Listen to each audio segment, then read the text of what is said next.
তিনি কুপিত হন, কোনো বানোয়াট সংবাদ তাকে ঘিরে তারা যদি পরিবেশন করেন তাহলে তো তাদের ঝামেলায় পড়তে হতে পারে। সুতরাং নিশ্চয়ই কোনো না কোনো ইঙ্গিত পেয়েই তারা এই ভাষ্য হাজির করেছেন। তো যে আওয়ামী লীগ এই ধানাই পানাই বা এই রকমের একটা স্ট্র্যাটেজি নিয়ে কাজ করেছে বলেই 16 বছর ক্ষমতায় থাকতে পেরেছে। আপনার আমাদের মাননীয় উপদেষ্টা, যিনি উজিরে খামোখা হিসেবে পরিচিতি অর্জন করেছেন ইতিমধ্যে, তিনি আপনার যে কাজটি করেন, এক এক সময় এক একটা স্ট্যাটাস দিচ্ছেন, দিয়ে আবার সেটা সরিয়ে ফেলছেন, এবং প্রতিক্রিয়া কি হচ্ছে দেশের ভেতরে বাইরে সে অ্যাসেস করবার চেষ্টা করছেন। তো সেই রকম একটা বিষয় হতে পারে এটা। কারণ হচ্ছে, আপনি নিশ্চয়ই খেয়াল করেছেন, আমাদের বাংলাদেশের প্রধান রাজনৈতিক দল বিএনপির মহাসচিব মির্জা ফখরুল, তিনি ইতিমধ্যে একটি বার্তা দিয়েছিলেন এরকম যে আপনার সরকারের থেকে আপনার যদি নির্বাচনে অংশগ্রহণ করার চিন্তা ভাবনা করে থাকেন উপদেষ্টারা, তাহলে আপনার নিরপেক্ষ নির্বাচন হবে কিভাবে, এই ধরনের একটি প্রশ্ন তিনি ছুড়ে দিয়েছিলেন। তারপরেই এই এটা এক ধরনের প্রেশার, এবং তার ফলে এ ধরনের আপনার বার্তা তাদের পক্ষ থেকে হয়তো অনানুষ্ঠানিকভাবে প্রদান করা হয়েছে। তার ফলে সংবাদ মাধ্যম বিষয়টা লুফে নিয়েছে এবং সেইভাবেই সম্প্রচারের ব্যবস্থা করেছে। এখন আপনার কার ধরে কটা মাথা, নাহিদ মহোদয় নিজেই একজন এমন মন্ত্রণালয়ের দায়িত্বে নিয়োজিত পোস্টার যেটা মূলত আপনার এই তথ্য বিষয়ক। ফলে সংবাদ মাধ্যম তিনি কুপিত হন, কোনো বানোয়াট সংবাদ তাকে ঘিরে তারা যদি পরিবেশন করেন তাহলে তো তাদের ঝামেলায় পড়তে হতে পারে। সুতরাং নিশ্চয়ই কোনো না কোনো ইঙ্গিত পেয়েই তারা এই ভাষ্য হাজির করেছেন। আর তারাও কিন্তু এক ধরনের এরাদা ব্যক্ত করে রেখেছেন যে যথাসময়ে তারা পদত্যাগ করবেন, যখন দল গঠনের বিষয়টি চূড়ান্ত হয়ে যাবে, তারপর নির্বাচন সমাসন্ন হবে ইত্যাদি। তো এই যে ব্যাপারটা, বা যা কিছু রটে তার কিছুটা তো বটে, এক হাতে তো তালি বাজে না, এই ধরনের প্রবাদগুলোর সঙ্গে তো আমরা অভ্যস্ত, এবং এখানেও তাই হয়তো ঘটছে, হু নোজ।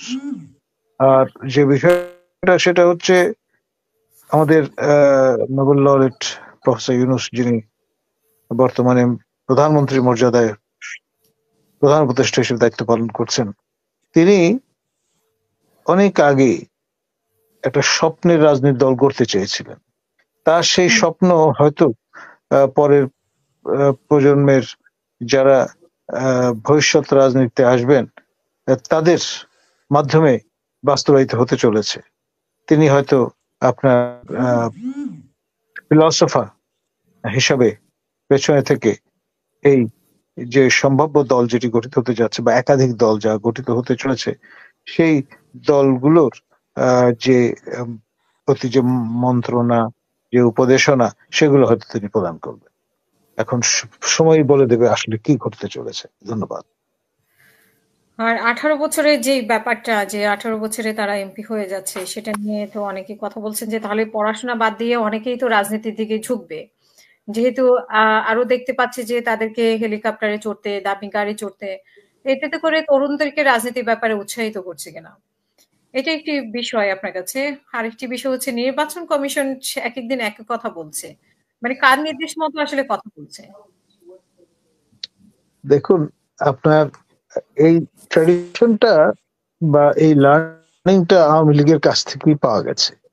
তারা নন ইস্যুকে ইস্যু বানিয়ে লোকজনকে ব্যস্ত রাখতো, আমাদেরও টক শোতে সমানে ব্যাপৃত রাখতো, এবং এই যে লার্নিংটা, সেটা বোধহয় বর্তমানে যারা দায়িত্বে আছেন তারা সেই পদাঙ্ক অনুসরণ করবার চেষ্টা করছেন। চিন্তা করছেন হয়তো যে আওয়ামী লীগ এই ধানাই পানাই বা এই রকমের একটা স্ট্র্যাটেজি নিয়ে কাজ করেছে বলেই 16 বছর ক্ষমতায় থাকতে পেরেছে। তো সুতরাং এই কৌশল যদি অবলম্বন করা যায়, এটা তো অব্যর্থ কৌশল। ন্যূনতম 16 বছর যদি আপনার লাইমলাইটে থাকা যায় তাহলে খারাপ কি? হুম বিনা ভোটে। সেইখানে কিন্তু আমরা দেখতে পাচ্ছি যে ফ্রেশ সচিব যিনি ডক্টর ইউনূসের, তিনিও কিন্তু পিছিয়ে নেই। উনিও একেক দিন একেক বক্তব্য, রাজনৈতিক বক্তব্য রাখছেন। উনি ওনার জায়গা থেকে রাজনৈতিক বক্তব্য রাখতে পারেন কিনা সেটাও কিন্তু অনেকে প্রশ্ন করেছে। দেখুন, সেই প্রশ্নের উত্তরে যেটি জানা গেছে সেটি হচ্ছে তিনি তার পদমর্যাদা প্রতিমন্ত্রীর স্থানে উন্নীত করবার একটা প্রক্রিয়া আছেন, এমনটা আমরা শুনেছি। তো সুতরাং আপনার যে যায় লঙ্কায় সে হয় রাবণ একটা কথা আছে না, যে যার মতো করে তার অবস্থান গুছিয়ে নিয়েছেন। আখের গোছানোর এই সুবর্ণ সুযোগ তো বারে বারে আসবে না। আপনার নিশ্চয়ই আপনার মনে আছে আমাদের মোখলেস ভাই, তিনি মহামান্য রাষ্ট্রপতি সেই বঙ্গভবনে মন্ত্রীর মর্যাদায় অধিষ্ঠিত ছিলেন। সেই রেফারেন্সটা তিনি কিন্তু এখনো দেন, একদা সেই রেফারেন্সটা এখনো দিচ্ছেন। তো ফলে আজকে যিনি দায়িত্বে আছেন শফিক ভাই, তিনি হয়তো ভবিষ্যতে বলবেন যে আমি প্রতিমন্ত্রী, একটা পর্যায়ে গিয়ে হয়তো আপনার পূর্ণমন্ত্রী হয়ে যেতে পারেন। মোখলেস ভাই কিন্তু কারণ কাউকে কাউকে আমি দেখেছি, না না না না তা তো বটেই, আমি সেটাই বলছি যে মোখলেস ভাই যেহেতু ইতিহাসের অন্তর্গত একজন চিত্রে পরিণত হয়েছেন মন্ত্রীর মর্যাদা লাভ করে, তো শফিক ভাই কেন পিছিয়ে থাকবেন? থাকে না এই ধরনের চিন্তা ভাবনা মনে হয়তো কিছু দিচ্ছে। আর এখন ব্যাপারটা দাঁড়িয়ে যাচ্ছে সবাই মন্ত্রী হতে চাচ্ছেন, এরকম একটা অবস্থা।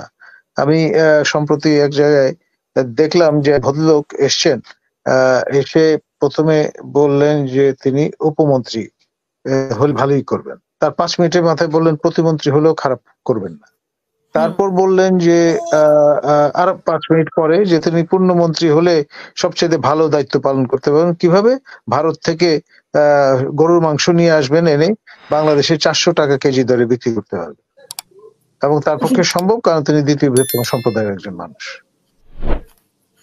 খেয়াল করেন, গরুর মাংস তিনি নিয়ে এসে বাংলাদেশের মানুষকে 400 টাকা কেজিতে খাওয়াতে পারবেন। এটা তো আর কেউ পারবে না। অসংখ্য ধন্যবাদ স্যার।